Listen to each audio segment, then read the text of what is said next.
as you know, my personal theory is the best way to break the cycle of dysfunction and polarization in our political system and get the system working again is to convince people to run as third-party candidates, perhaps create a new third party to run as independent candidates. I think it's the highest and best use of people's talents for government, and I clearly think it is the answer to how we're going to solve our problems. So because of that, we're doing a series of vignettes with candidates who have run for office to talk about how they went about deciding to run for office, what office they ran for, etc. And most importantly, for you, the viewers who are thinking of getting involved, what you need to think about and, how to put your toe in the water, your ankle in the water, your whole leg in the water, whatever it is you want to do. We want to get everybody in the water. So we're going to interview Paul McIlvaine today. He ran in Virginia. And we've done a series of his interviews before, but all our candidates to date have been third-party candidates. Paul ran as an independent, so we're kind of interested today to get a slant on the independent view of at least a perspective of running as an independent. So today, again, our guest is Paul McIlvaine. Paul, welcome to the show. Thank you. Pleasure to be here. So nice of you to volunteer. We appreciate your time. And as I told you before, I ask everybody the same questions. So the first question is, what made you decide to run for office? What were you going after, and what turned that light bulb on for you? Well, I voted in the 2011 election in the 43rd district where I ran, and the incumbent ran unopposed. In the 2013 election, he had a third party who opposed him, and I didn't like either candidate. And I said, I really ought to do something about that other than just complain, so I think I'm going to run. My father always told me he was too honest to be a politician. My friend Frank said it doesn't matter who you vote for, they're all owned.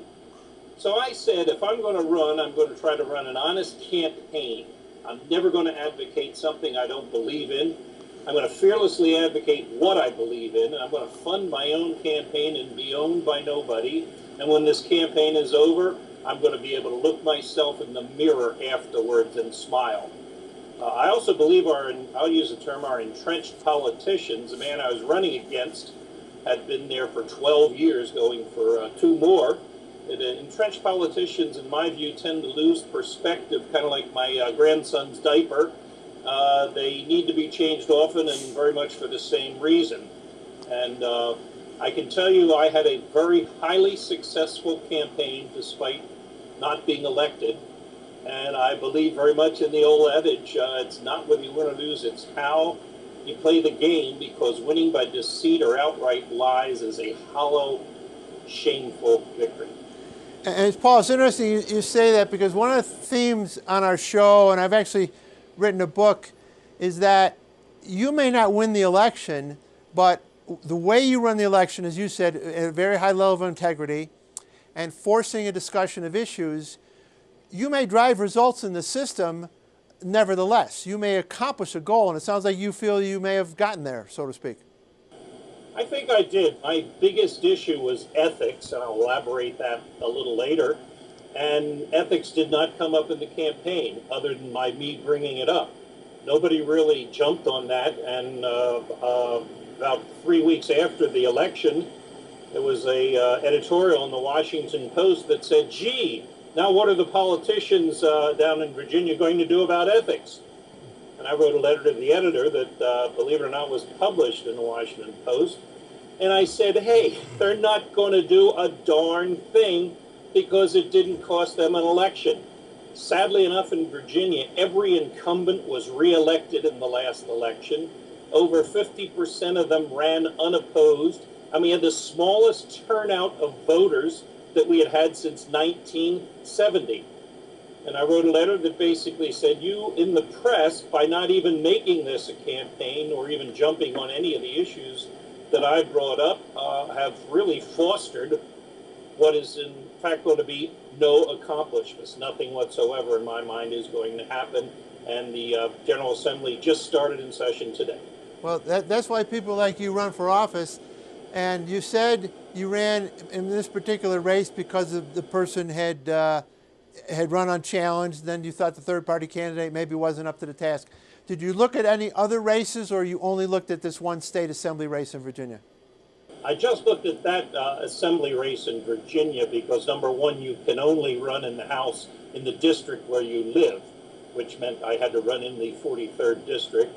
I thought it was a little too much of a reach for me to run directly for the state senate because I had never really run for political office before.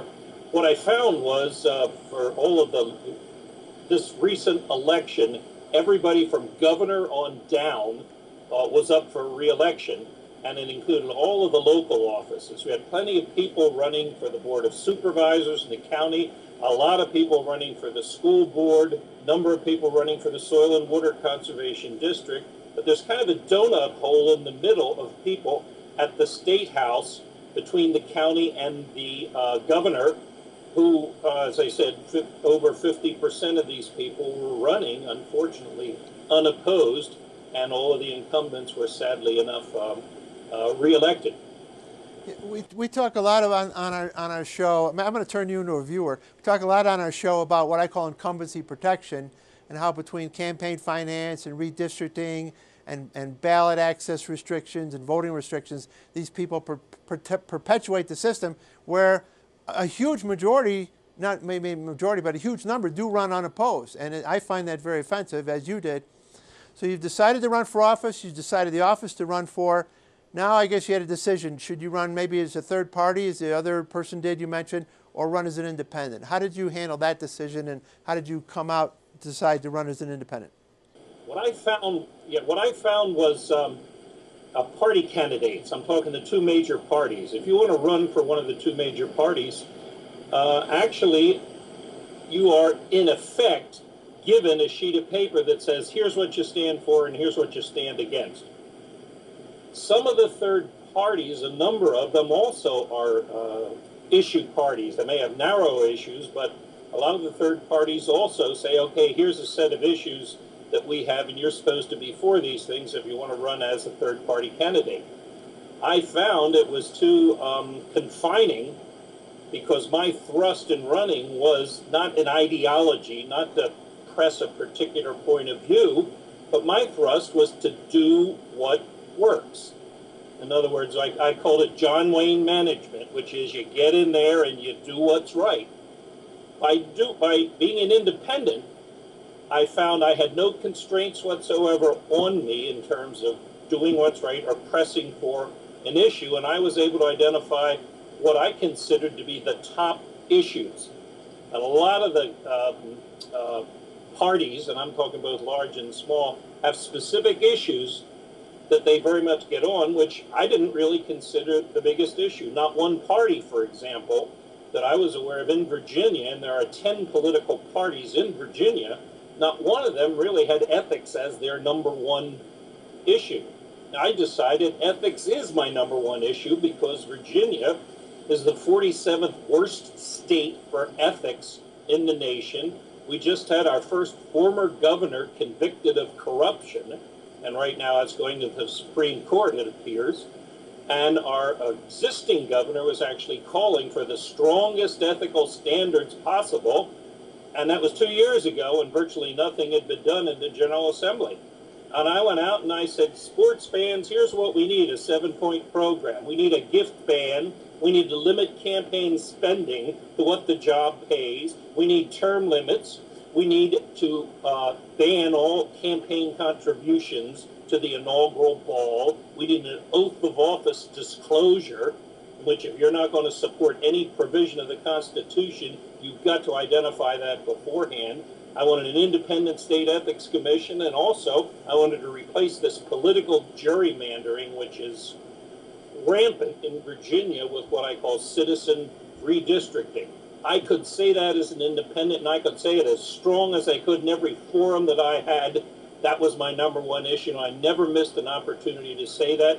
Not one other candidate picked it up. Nobody in the press picked up on that thing, except 3 weeks after the campaign.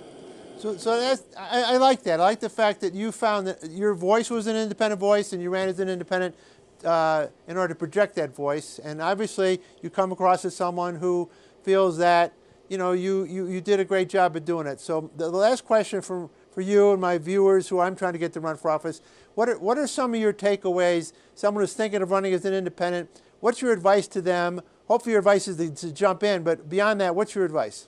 The first thing as an independent is It's harder to run as an independent than it is as a party candidate, either large or small party. The reason being, you're not handed a sheet, if you want to call it, of the things that you're supposed to be for or be against.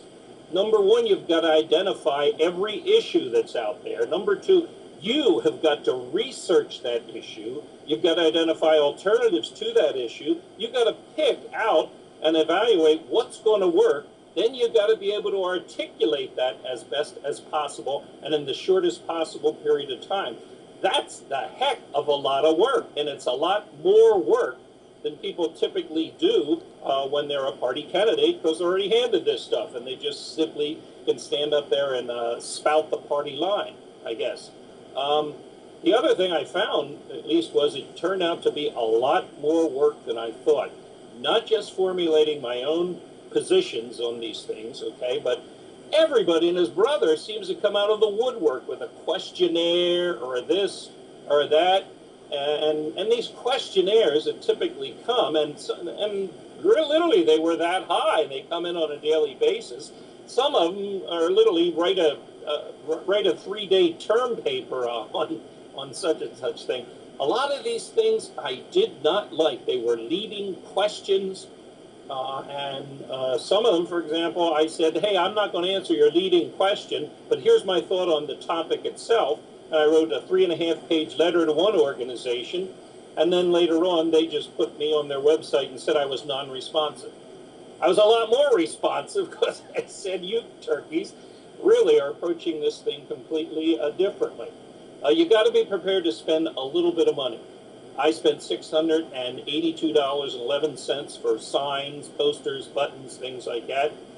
The Republican opponent who came into the race spent 4 figures, and the incumbent had traditionally spent $250,000. All of this is for a job, a part-time job in the Virginia General Assembly that pays $17,640 a year. Now you tell me, does it make sense for any human being to spend $250,000 for a $17,640 a year job? That wasn't the worst of the case. The opponent that I was against, 6 candidates in the last election spent in excess of $1 million each. They were in the Senate, and that was for the big money, $18,000 a year, a part-time job. That is a serious problem, and to me, that's an insult. And what that says is money has gotten completely out of control in our system. Look at the presidential elections, and I rest my case, I guess, on those. Well, Paul, you're a great spokesman. I don't know if you've convinced my viewers to run or to not run. That's the problem. But I'm glad you were able to be on the show today. We're going to run this interview, and if anybody wants to get in touch with your campaign to get any more insight, do you still have a website or a contact information? I shut down my website, but my contact information is Paul McIlvaine at hotmail.com. Just my name without any periods or punctuation in it, Paul McIlvaine at hotmail.com. Well, hopefully you won't get too many questionnaires from the viewers. So I thank you for your time. And Paul, I always suggest to everybody, now if you put your toe in the water, you go at them again and you keep it up. Thank you for your time. Thank you, Steve. Appreciate it.